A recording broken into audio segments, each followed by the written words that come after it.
نحمده ونصلي على رسوله الكريم أما بعد فأعوذ بالله من الشيطان الرجيم بسم الله الرحمن الرحيم رب اشرح لي صدري ويسر لي أمري واحلل عقدة من لساني يفقهوا قولي وهو الأكرم الذي علم بالقلم علم الإنسان ما لم يعلم وقال عمر رضي الله تعالى عنه تعلموا النحو كما تتعلمون السنن والفرائض۔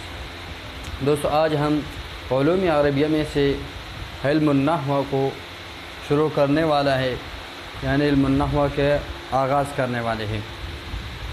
تو علم النحو عربی کا وہ علم ہے جس کو حاصل کیے بغیر کوئی بھی شخص نہ قرآن کو علی وجہ البصیرت سمجھ سکتے ہیں اور نہ احادیث کو علی وجہ البصیرت، بلکہ بالکل سمجھ نہیں سکتے، البتہ رٹھا لگا سکتے ہیں، لیکن قرآن سے استدلال وغیرہ آیات وغیرہ سے وہ انسان کے لیے ناممکن ہے جب تک وہ علم النحو کو حاصل نہ کرے۔ تو علم النحو کی اہمیت کا اندازہ آپ حضرت عمر رضی اللہ عنہ کے اس قول سے لگا سکتے ہیں کہ حضرت عمر رضی اللہ عنہ نے فرمایا تعلموا النحو کما تتعلمون السنن والفرائض، کہ علم النحو کو ایسے سیکھو جس طرح تم فرائض اور سنتوں کو سیکھتے ہو، یعنی جس طرح تم فرض احکامات کو سیکھتے ہو، نماز کو سیکھتے ہو، حج کے احکامات کو، طریقہ کار کو سیکھتے ہو، اسی طرح علم النحو کا علم حاصل کرو۔ تو چلیے شروع کرتے ہیں کہ علم النحو کون سے علم ہے کیا؟ تو علم النحو وہ علم ہے جس میں اسم، فعل اور حرف کو جوڑ کر جملہ بنانے کی ترکیب اور ہر کلمہ کے آخری حرف کی حالت معلوم ہو۔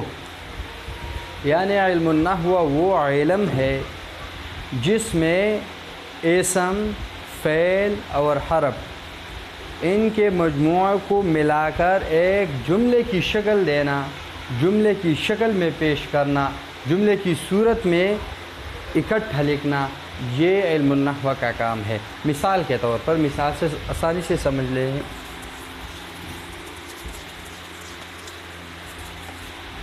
ہمارے پاس الفاظ ہے چند۔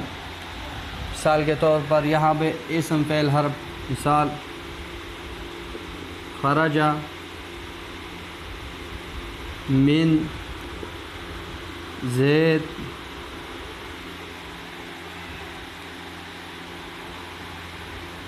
مسجد۔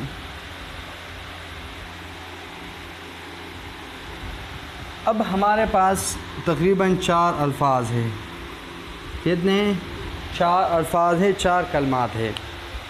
اب ان کو جملے کی شکل میں پیش کرنا، جملے کی صورت میں لکھنا، بولنا، تاکہ مخاطب کو، سامع کو اس سے کچھ سمجھ آ جائے، اس کو کچھ سمجھ آ جائے کہ اس جملے میں کیا کہا جا رہا ہے۔ یہ علم اور اس الفاظ کو ترتیب دینا عربی کلام میں یہ علم النحو کا کام ہے۔ مثلا اب ہمارے پاس تو الفاظ کا مجموعہ ہے، لیکن اب اس کو ترتیب میں لکھنا یہ علم النحو کا کام ہے۔ اب علم النحو کے اصولوں کو دیکھتے ہوئے ہم اس کو کیسے ترتیب دیں گے؟ پہلے نمبر پر ہم خرج کو لکھیں گے، پھر وہ جب بعد میں بتائیں گے۔ یہاں پر ہم زیادہ ڈیٹیل میں نہیں جائیں گے کیونکہ یہ بگنر کے لیے ہے، مبتدئین کے لیے ہے۔ بعد میں ہم انشاءاللہ نحومیر میں اس سے کچھ زیادہ تفصیل سے بات کریں گے، پھر ہدایت النحو میں، پھر کافیہ میں، اور آخر میں شرح جامی میں انشاءاللہ سر حاصل بس ہوگی۔ تو پہلے پہ خرجہ، پھر ہم دوسرے نمبر پر زید، تیسرے نمبر پر حرف من، چوتھے نمبر پر المسجد۔ تو کیسا ہوا؟ خرجہ زید من المسجد، مطلب زید مسجد سے نکلا، زید مسجد سے نکلا۔ اب یہ جملہ ہمیں کس نے بتایا؟ مطلب اگر اس کو ہم الٹا پلٹا لکھے، سے مسجد زید نکلا. تو اب اردو میں یہ ایک بے ترتیب جملہ ہے، یعنی الفاظ کا مجموعہ ہے. ان الفاظ کو ترتیب دینے کے لیے عربی اردو گرامر کا جاننا ضروری ہے، لازمی ہے.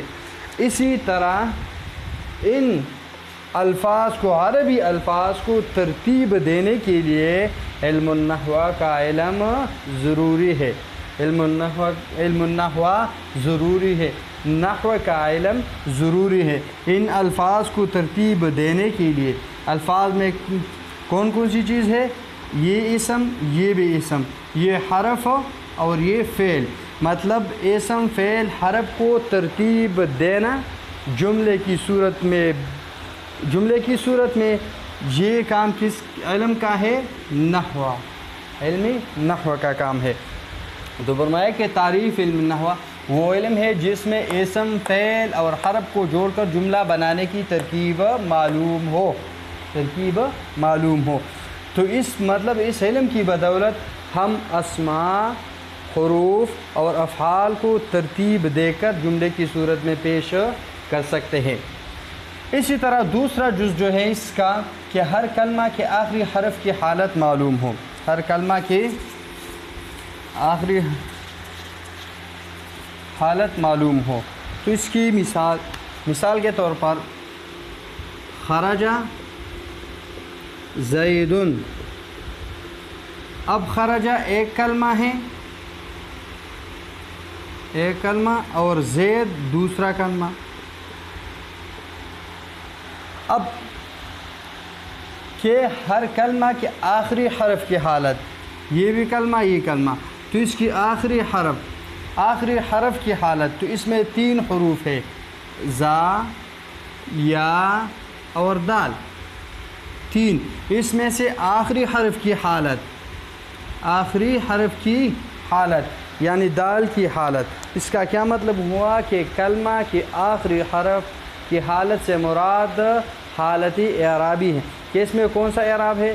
زبر، زیر، پیش، تنوین کیا ہے؟ اس پر آخری حرف پر کون سی حالت ہوگی؟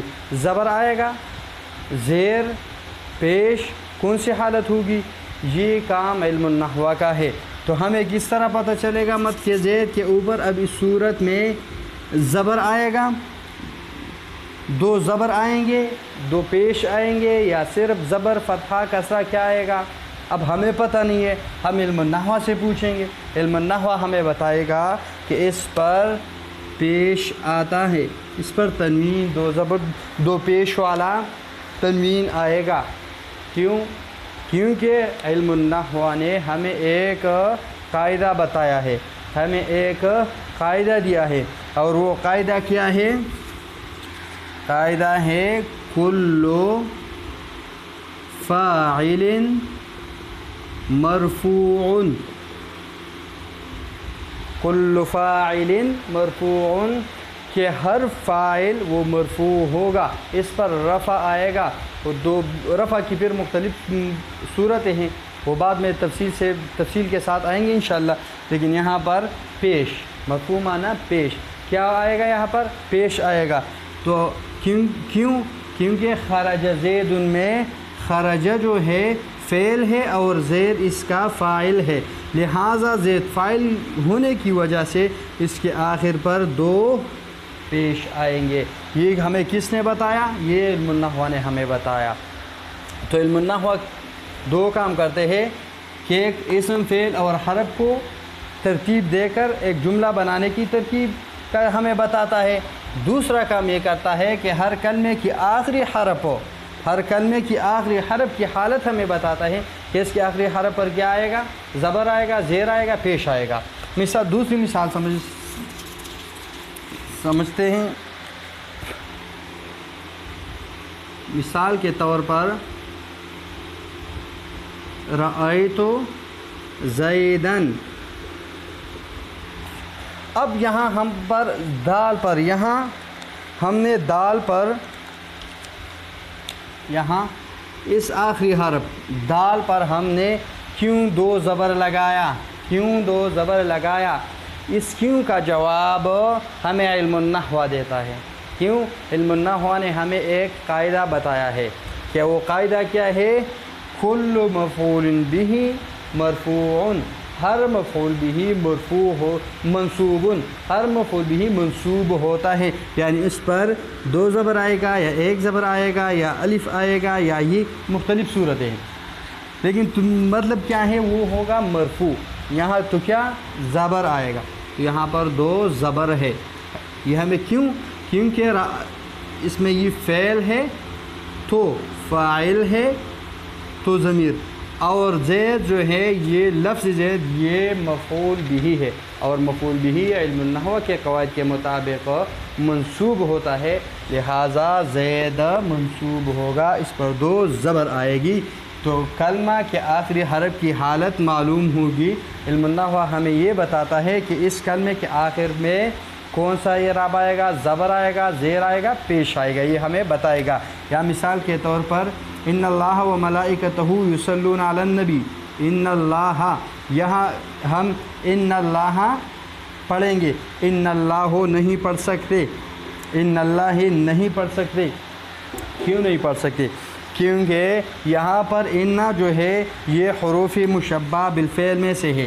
حروف مشبہ بالفعل کا کام کیا ہے؟ اپنے ماں باپ کو نصب دینا، یعنی فتحہ دینا، تو اس کو کیا دیا؟ ہم پڑھتے ہیں ان اللہ و ملائکتہ یصلون علی النبی، ہم ان اللہ نہیں پڑھ سکتے، ان اللہ نہیں پڑھ سکتے، کیوں؟ کیونکہ یہ علم النحو کے دیے گئے اصول کے خلاف ہے۔ تو ہمیں یہ بتاتا ہے کہ کس کلمہ کے آخری حرف پر کون سی اعراب آئے گی، یہ ہمیں علم النحو بتاتا ہے۔ تو علم النحو وہ علم ہے جس میں اسم، فعل اور حرف کو جوڑ کر جملہ بنانے کی ترکیب اور ہر کلمہ کے آخری حرف کی حالت معلوم ہو۔ علم النحو وہ علم ہے جس میں ہم اسم، فعل اور حرف کو ترتیب دے کر ایک جملہ بنانے کی صلاحیت رکھتے ہیں، یعنی ہم اسم، فعل، حرف کو ایک جملے کی صورت میں پیش کر سکتے ہیں علم النحو کی برکت سے۔ دوسری بات، علم النحو کی برکت سے ہم ہر کلمہ کے آخری حرف کی حالت کو معلوم کر سکتے ہیں کہ اس پر کون سے والی اعراب و زبر، زیر، پیش والی آئے گی۔ اب یہاں اس کا موضوع کیا ہے، یعنی وہ تعریف سے بھی معلوم ہے، لیکن موضوع کا مطلب یہ ہے کہ علم النحو کس چیز سے بحث کرے گی۔